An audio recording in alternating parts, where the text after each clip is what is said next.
bulan Muharram ada banyak peristiwa. Pada tanggal 10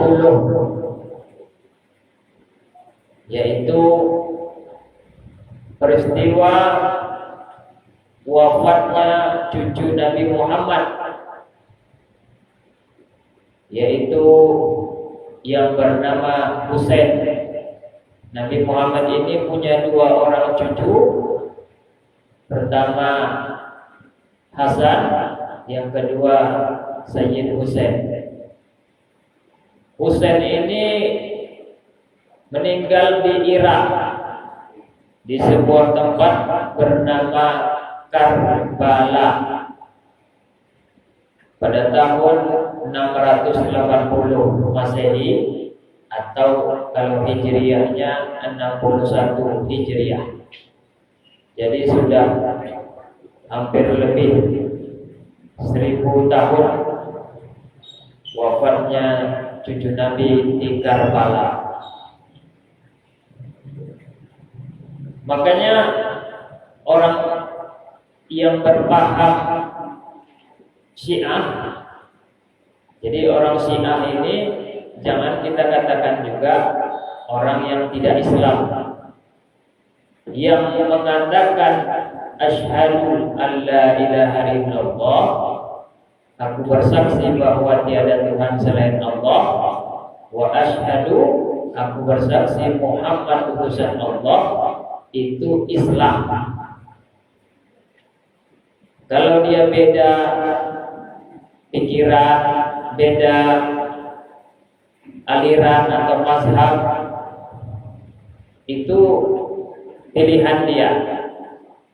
Kalau kita lengkap, makanya di kalimat-kalimat doa kita, wa ala alihi wa ashabihi ajma'in, kita doakan juga keluarga Ali wa ashabihi dan seluruh sahabat-sahabatnya Nabi Muhammad.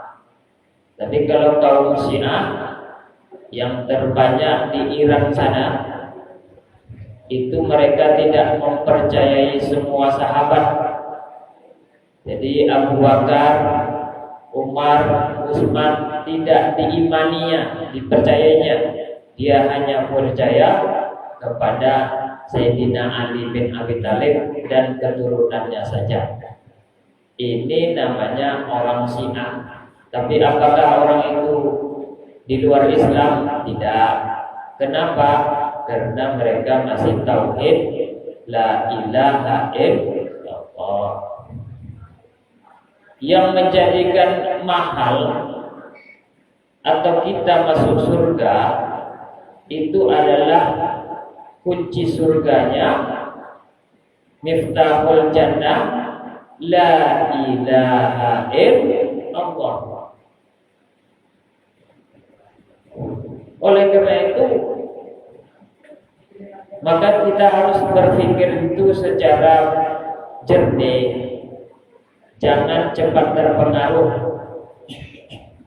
Kalau ada yang masih bersyahadat meyakini tiada Tuhan selain Allah, itu jangan kita bilang tidak Islam.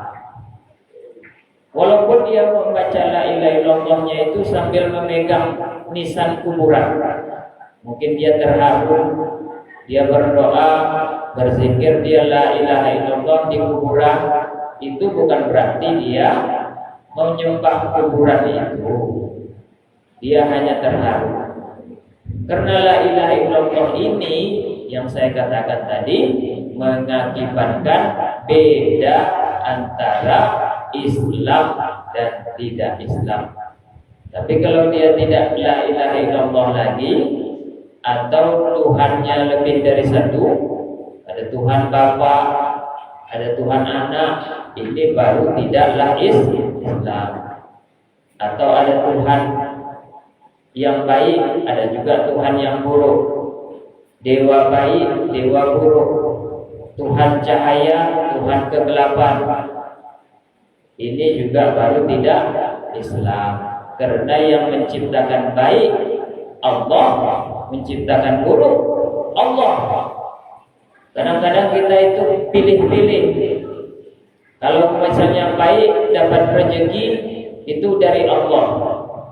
Tapi misalnya hilang uang kita, pusing kepala kita, banyak masalah kita, ini kita pikir ini bukan dari Allah. Tetap dari Allah. Jangan katakan misalnya ada orang yang menghina kita, meremehkan kita, itu hanya perbuatan orang itu karena dia jahat, tapi itu juga asal muasalnya datang dari Allah. Tidak ada di muka bumi ini satupun yang bergerak tanpa izin Allah. Ini kipas angin ini bergerak gara-gara Allah. Matahari itu bergerak karena Allah. Rambut kita berubah karena Allah. Anak kita misalnya payah diatur karena Allah. Maka kalau kita kembalikan ke situ, baru kita mengerti la ilaha illallah.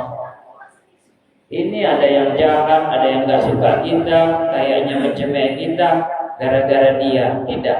Siapa yang membuat dia? Allah. Jadi yang menciptakan takdir baik, menciptakan takdir buruk juga Allah. Oleh karena itu tauhid kita ini harus dikuatkan. Jangan kita merasa Allah tidak akan mengasihi kita uang atau rezeki. Semua yang ada hidup itu pasti ada rezeki. Dan semua yang ada hidup itu dijamin Allah yang menjaga.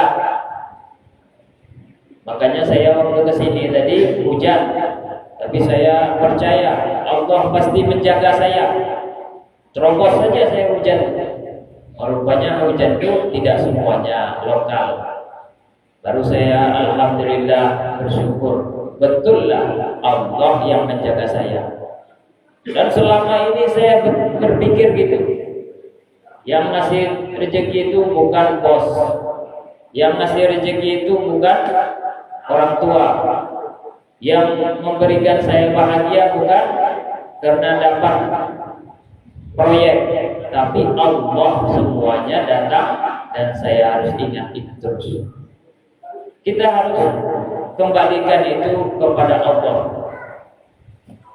Ada sejarah ketika Ka'bah mau dihancurkan. Itu dipanggillah kakeknya Nabi. Kakek Nabi ini bernama Abdul Muthalib. Abraha ini orang Yaman, dia mau menghancurkan Ka'bah. Lalu kata Abraha, siapa orang yang dituakan, disegani di tempat ini? Lalu datanglah Abdul Muthalib. Abdul Muthalib ini untanya banyak, diambil juga oleh Abraha 100 ekor. Apa kata Abdul Muthalib kepada Abraha? Kembalikan unta saya. Akhirnya tercenganglah Abraha. Abraha pikir dia mau membela mati-matian Ka'bah ini karena akan dihancurkan oleh saya. Rupanya dia masih ego dalam hati Abraha. Kamu ini gimana? Ini Ka'bah mau kuhancurkan, tapi kau mikir dirimu sendiri, malah minta untamu sendiri. Ini baru jawaban yang hebat dari Abdul Muthalib.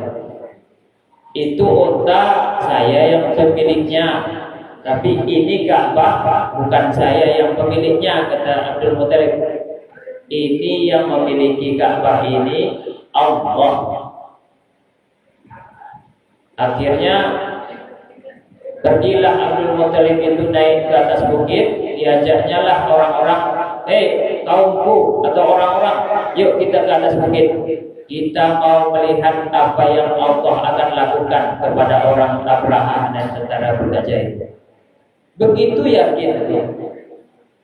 Makanya harus yakin kita kepada rezeki. Allah itu melindungi kita, melindungi umat Islam. Jangan ragu-ragu.